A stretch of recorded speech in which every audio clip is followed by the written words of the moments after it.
पास्टरलाई किन आदर गर्नुपर्ने अनि पास्टरलाई कसरी आदर गर्नुपर्ने, किन पास्टरलाई चाहिँ दोबारा आदर गर्नुपर्छ भन्दाखेरि नि, पास्टर चाहिँ यस्तो व्यक्ति अरे कि उहाँ चाहिँ परमेश्वरसँग र मानिससँग जोडेर काम गर्ने, आफ्नो मण्डलीमा शिक्षा दिने काम गर्छ, मण्डलीको असल रेखदेख गर्ने एल्डर भनेको चाहिँ यहाँ चाहिँ एल्डर भनेको छ। तर तपाईँलाई मैले बुझ्नुपर्छ, यहाँ पास्टरहरू दोहोर आधारको योग्य हुन्छ, विशेष गरी जसले वचनको प्रचार र शिक्षामा परिश्रम गर्छ। पास्टर चाहिँ नि मैले नबुझ्दाखेरि एक दिन आएर 30 मिनटदेखि लगेर 40 मिनट धेरै गयो भने 1 घन्टा मात्रै प्रचार गर्ने काम त हो नि भन्ने मैले सोच्थेँ। किन त्यो उहाँलाई चाहिँ दोबारा आदर गर्नु भन्ने, तर होइन रहेछ। उसले यो वचन उसले 30 मिनटको वचन बोल्नु लागि उसले 1 हप्तासम्म उसले चाहिँ परमेश्वरसँग बोल्नुपर्ने हुन्छ। यो मैले वचन ल्याउनु मैले समथिङ अस्ति मैले बार पाएँ सन्डेको दिन मन्डे टु हिजोसम्म मैले चाहिँ यो वचन कसरी बोल्नुपर्ने परमेश्वरसँग गफ गर्दै गरेँ। तर मैले तपाईँले भन्नु होला यो काम गर्छ, तर मैले 10 घन्टा 5 दिन काम गरेँ, 50 आवर्स मैले काम गरेँ। हिजो पनि मेरो काम थियो 8 आवर, 58 आवर नि काम गर्दाखेरि प्रभु म वचन कसरी बोल्नुपर्ने, कुन तरिकाले यो परमेश्वरको वचन तपाईँको वचन मैले यो मण्डली ल्याउनु पर्ने भन्ने बारेमा परमेश्वर बोल्दै काम गरेर आएको थिएँ। प्रिय वचन बोल्नु लड त कुरो होइन होला। तपाईँलाई मैले 30 मिनटको वचन चाहिँ हामी सुन्छौँ होला, तर 30 मिनटको वचनमा मेहनत धेरै परिश्रम गरेको हुन्छ। प्रिय तपाईँलाई थाहा छ, पास्टरले नि जन्मिनदेखि लगेर हामीहरू परमेश्वरको घर नइन्जेलसम्म रेख्दै गर्ने जिम्मेवारी पास्टरको हुन्छ। त्यस कारण तपाईँलाई मैले दोहोर आदर गर्नुपर्छ। प्रिय आत्मा बोली बनाउने व्यक्ति चाहिँ को भन्दा नि पास्टर हो। तपाईँलाई मैले आदर भनेको चाहिँ नि पास्टरलाई खुसी पार्नु। पास्टर बाबु तपाईँले आज असल वचन बोल्नुभयो, धन्यवाद।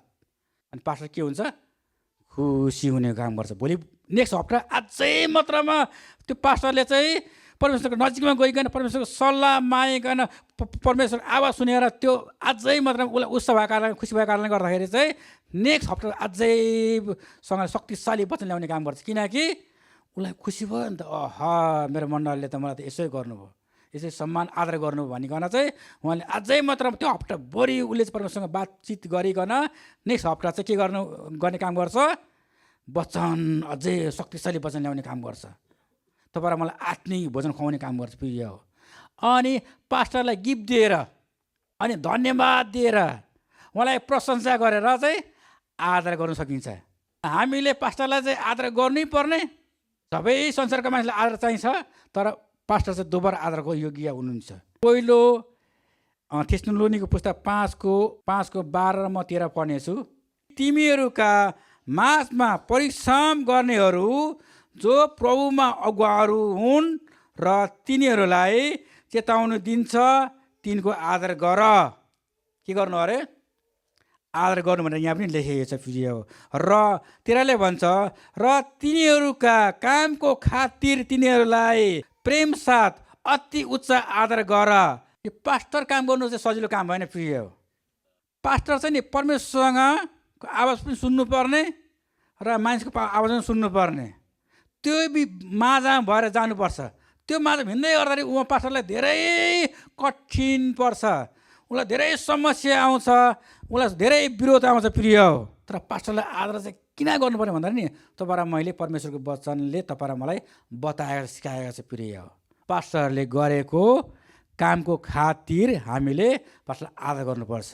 तपाईँलाई मेरो आत्माको रेखदेख गरेको कारणले गर्दा तपाईँलाई मैले पास्टरलाई आदर गर्नुपर्छ। प्रिय हो। यदि हामीले नि पास्टरलाई आदर गर्दैनौँ भने नि पास्टरले बोलेको वचन हामीले बुझ्दैनौँ।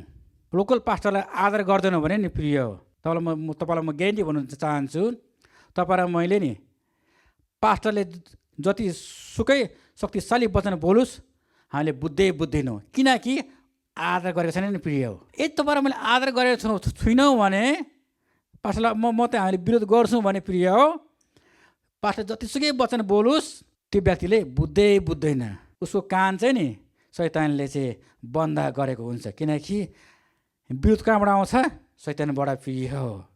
र आदर गर्नु जरुरी छ। आमेन होला। तपाईँ र मेरो माझमा पास्टर नि तपाईँहरू भन्दा नजान्ने होला, प्रचार गर्नु नसक्ने होला, नपढेको होला प्रिय, तर त्यो व्यक्तिलाई, त्यो पास्टरलाई तपाईँहरूले आदर गर्नुपर्छ। पास्टर चाहिँ नि परमेश्वरबाट चाहिँ नियुक्ति भएको कारणले गर्दाखेरि तपाईँलाई मैले आदर गर्नुपर्छ। अभिषेक माथिबाट अभिषेक भएको कारणले गर्दाखेरि तपाईँलाई मैले चाहिँ पास्टरलाई आदर गर्नुपर्छ। हिब्रूको पुस्तक 13:7 के भन्छ भने नि, आफ्नो अगुवाको सम्झना राख, जसले परमेश्वरको वचन तिमीहरूलाई सुनाए, तिनीहरूका जीवनको परिणामलाई ध्यान देऊ र तिनीहरूका विश्वासको अनुकरण गर। आफ्नो अगुवाको सम्झना राख भनेको चाहिँ नि उहाँलाई आदर गर भनेको प्रिय हो। प्राणको रिक्दै गरेको कारणले उहाँलाई आदर गर भन्नु खोजेको प्रिय हो। तपाईँलाई मैले नि पास्टरलाई आदर गर्दैनौँ भने नि पास्टर लड्छ, अनि पास्टर लडेपछि अनि चाहिँ